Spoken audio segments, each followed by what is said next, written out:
오늘부터는 내가 너희에게 복을 주리라. 아멘. 내가 너희에게 복을 주리라. 할렐루야. 오늘 학개서 강의 마지막 시간입니다. 학개서는 포로 귀환 후에 돌아온 백성들에게 무너져버린 성전을 재건하라고 하는 하나님으로부터 학개 선지자가 받은 말씀을 유대 백성들에게 전한 말씀입니다. 이를 위해 학개는 먼저 바벨론 포로에서 귀환한 백성들에게 자신의 행위를 살피라 이렇게 말했습니다. 이스라엘 백성들이 살펴야 할 그들의 행위는 바로 우선순위에 대한 문제를 지적했던 겁니다. 하나님의 전을 짓는 것보다 그들의 집을 짓는 것에 빨랐다며 학개가 우선순위의 문제를 지적했습니다. 그리고 그 후에 지도자들과 백성들 모두 다 힘을 합해서 성전을 재건하라고 외쳤습니다. 성전 재건에 대한 가르침을 학개서 2장 9절로 마무리됩니다. 그런데 여러분, 학개서는 2장 9절로 끝나지 않습니다. 모두 동역하여 성전을 지으라는 말씀으로 마무리되지 않습니다. 왜냐하면 성전 재건보다 더욱 중요한 문제가 있었기 때문입니다. 그것이 바로 오늘 우리가 읽은 본문의 10절로 19절까지의 말씀입니다. 지도자와 백성들이 스스로 굳세게 하여 성전을 지으라고 하는 말씀이 주어진 이후에 약 2개월이 지났습니다. 그로부터 2개월 후인 다리오 왕 제2년 9째 달 24일에 여호와의 말씀이 다시 선지자 학개에게 임했습니다. 그 말씀은 율법을 가르치는 역할을 하는 제사장들에게 두 가지의 질문을 해보라고 하는 것이었습니다. 그 첫 번째 질문은 거룩한 고기를 싼 옷자락에 닿은 물건들이 저절로 성물이 될 수 있느냐. 다시 말하면 하나님께 드려졌던 그 거룩한 제사에 쓰였던 고기에 싼 옷자락이 그 옷자락에 닿은 물건들이 저절로 성물로 구별된 물건이 될 수 있느냐, 이런 질문을 한 거죠. 자, 12절을 여러분 보시기 바랍니다. 사람이 옷자락에 거룩한 고기를 쌌는데 그 옷자락이 만일 떡에나 국에나 포도주에나 기름에나 다른 음식물에 닿았으면 그것이 성물이 되겠느냐. 자, 이런 학개의 질문에 대해서 제사장들은 뭐라고 대답해요? No, 아닙니다. 할 수 없습니다. 거룩한 고기를 싼 옷자락에 닿은 물건들이 저절로 성물이 되는 것이 아닙니다. 이렇게 대답을 합니다. 자, 여기에 거룩한 고기란 제물에 사용된 고기를 뜻합니다. 예레미야 11장 15절 말씀에 보니까 거룩한 제물 고기로 내 재난을 피할 수 있겠느냐, 이렇게 말씀해요. 할 수 없다는 거죠. 또 나의 집에서 무엇을 하느냐? 거룩한 제물 고기로 내 재난을 피할 수 있겠느냐? 자, 레위기 6장 27절 말씀에 따르면 고기에 접촉하는 모든 자는 거룩할 것이며 그 피가 어떤 옷에든지 묻었으면 묻은 그것을 거룩한 곳에서 빨 것이요 제사장의 옷자락은 거룩한 고기에 의해 거룩하게 되었느니라, 그렇게 말합니다. 그런데 오늘 본문의 학개 선지자는 그 옷자락이 다른 음식물에 닿았다고 그 음식이 거룩해지는 것이 아니다, 이렇게 말씀합니다. 학개가 제사장들에게 한 두 번째 질문이 있습니다. 그것은 사체를 만져 부정하여진 자가 만일 그 가운데 다른 하나를 만지면 그것이 부정하겠느냐, 이렇게 물어본 거예요. 자, 13절의 말씀입니다. 자, 학개가 사체를 만져서 부정하여진 자가 만일 그것을 가운데 하나를 만지면 그것이 부정하겠느냐, 이렇게 질문합니다. 이 질문에 대해서 제사장들은 뭐라고 답합니까? 부정하리이다. 제사장들이 대답하여 이르되 부정하리이다, 그렇게 대답했습니다. 자, 왜냐하면 민수기 19장에 따르면 시체를 만진 자들은 7일 동안 부정하였으며 붉은 암송아지 재로 만든 물을 뿌려서 그들이 정결 예식을 해야만 그 부정이 없어지는 것이었기 때문입니다. 이러한 두 번째 거친 대화를 통해서 거룩한 고기를 통한 거룩은 제사장의 옷자락에서 끝나고 다른 물건에까지 전염되지 않지만 사체를 만진 사람의 부정함은 사체 존재에 대해서 전염됨을 말씀해주고 있는 것입니다. 이런 대화 후에 학개 선지자는 다음과 같이 여호와의 말씀을 대언합니다. 자, 14절입니다.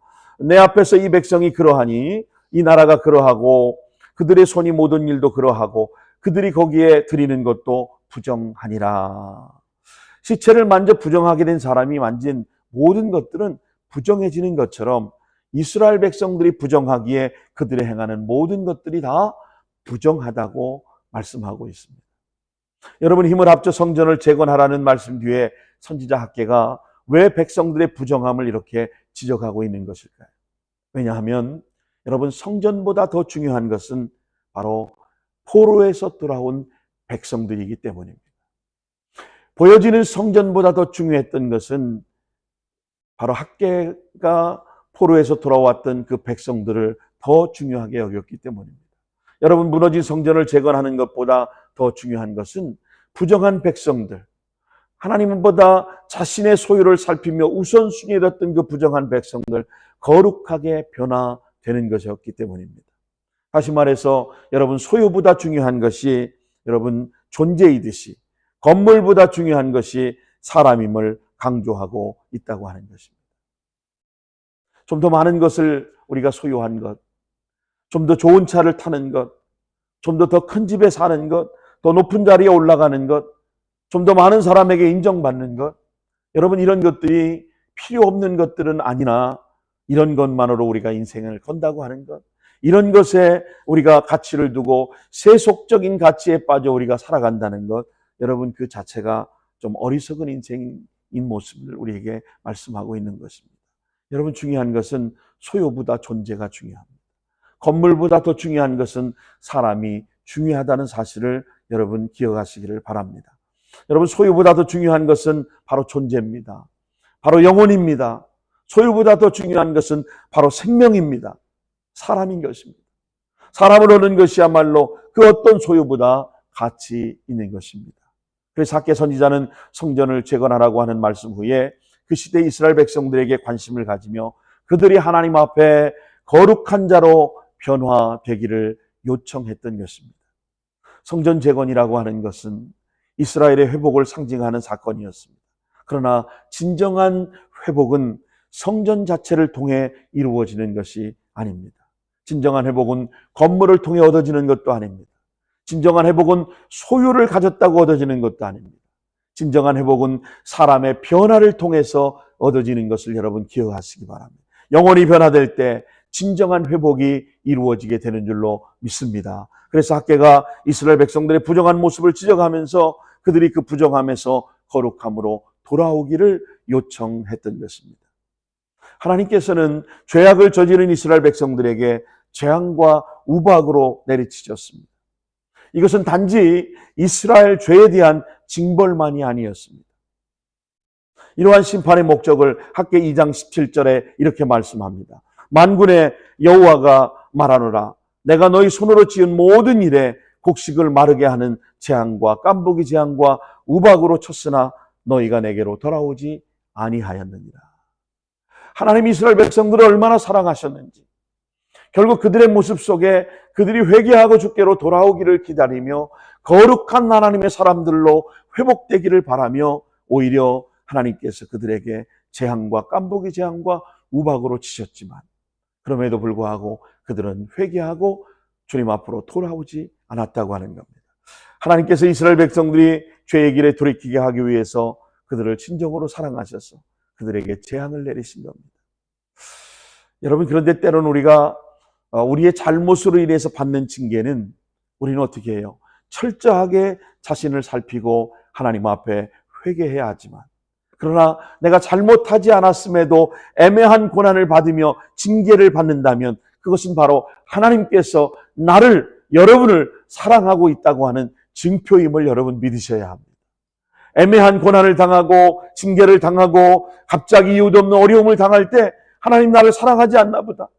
왜 하나님 나에게 이런 어려움을 주고 나에게 이런 징계를 주시고 나에게 이런 아픔을 주시는가 반문하는 것이 아니라 오히려 하나님 나를 깊이 사랑하고 계시구나, 그 사실을 여러분 느끼시기를 바랍니다. 여러분, 히브리서 12장 6절로 9절 말씀을 보십시오. 주께서 그 사랑하시는 자를 징계하시고 그의 받으시는 아들마다 채찍질 하심입니다. 너희가 참아온 징계를 받기 위함이라. 하나님의 아들같이 너희를 대우하시나니 어찌 아비가 징계하지 않는 아들이 있으리요. 징계를 다 받는 것이거늘 너희에게 징계가 없으면 사생자요 참 아들이 아니니라. 우리의 육체의 아버지가 우리를 징계하여도 공경하였거늘 하물며 모든 영의 아버지께 더욱 복종하여 살려 하지 않겠느냐. 여러분, 사랑하는 자에게 징계하시고 그의 사랑을 받을 만한 아들마다 하나님은 채찍을 치십니다. 하나님의 아들과 같이 오늘 저와 여러분을 대우하시려고 때로는 애매한 고난도, 징계도, 어려움도 주시는 겁니다. 여러분, 징계가 없고 채찍이 없다면 사생자여 참 아들이 아니라고 말씀하지 않습니까? 여러분, 아버지도 우리를 바르게 자라고 정말 바른 행실로 자라도록 우리를 채찍하시고 매를 치시고 징계하지 않습니까? 그러나 하나님께서 우리에게 그렇게 하시는 것은 오늘 우리를 너무나도 사랑하시는 그런 징표임을 여러분 기억하시기 바랍니다. 그런데 이스라엘 백성들은 하나님께 그럼에도 불구하고 돌아오지 않습니다.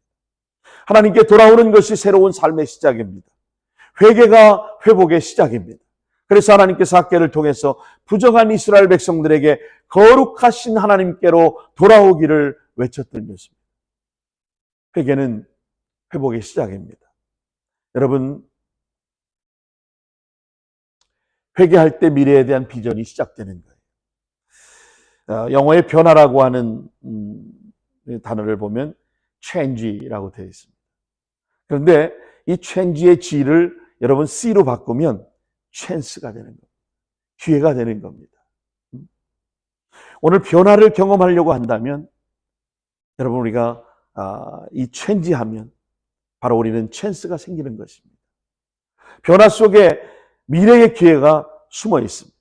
하나님 앞에 회개를 통한 변화가 있을 때 결국 미래에 하나님께서 허락하신 새로운 기회가 열리게 되는 것입니다.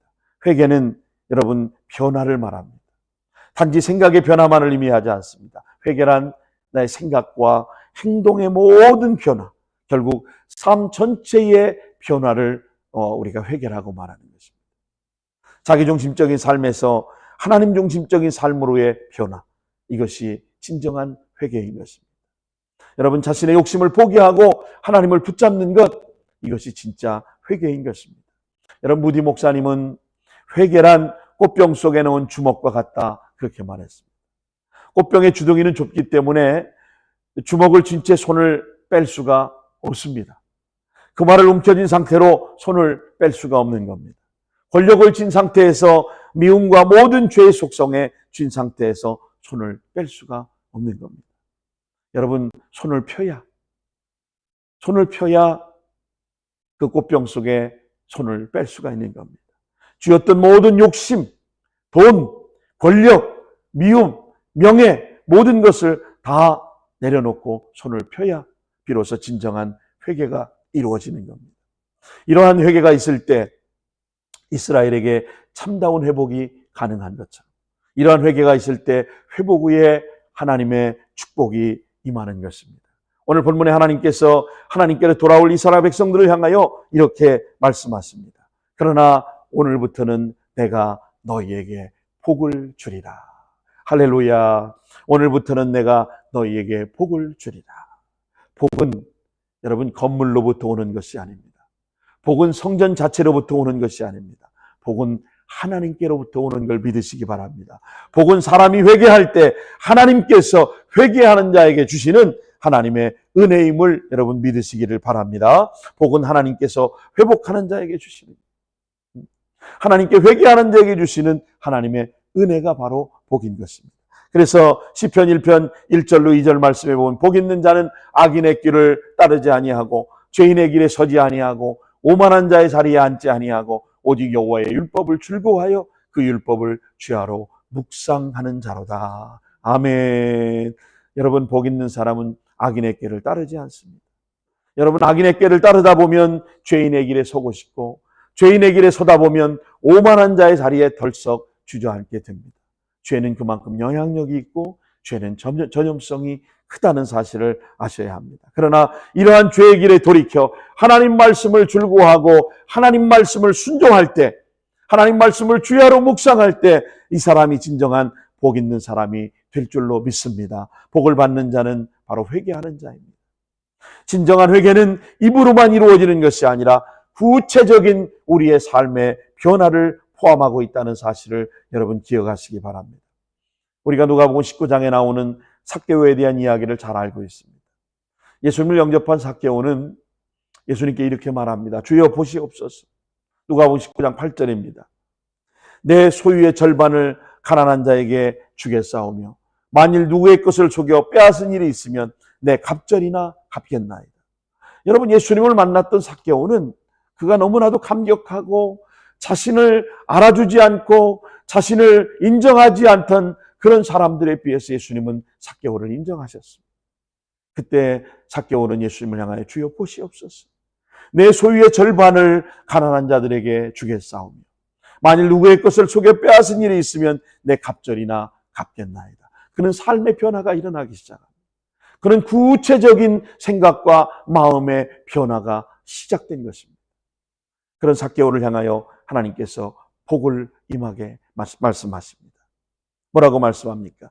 예수님께 삭개오에게는 축복을 말씀합니다. 오늘 구원이 이 집에 이르렀으되 이 사람도 아브라함의 자손이미로다. 멸시천대받고 사람 취급받지 못한 그 삭개오, 결국 그는 구원의 놀라운 선물을, 축복을 하나님께 받은 것입니다. 이 사람도 아브라함의 자손이미로다.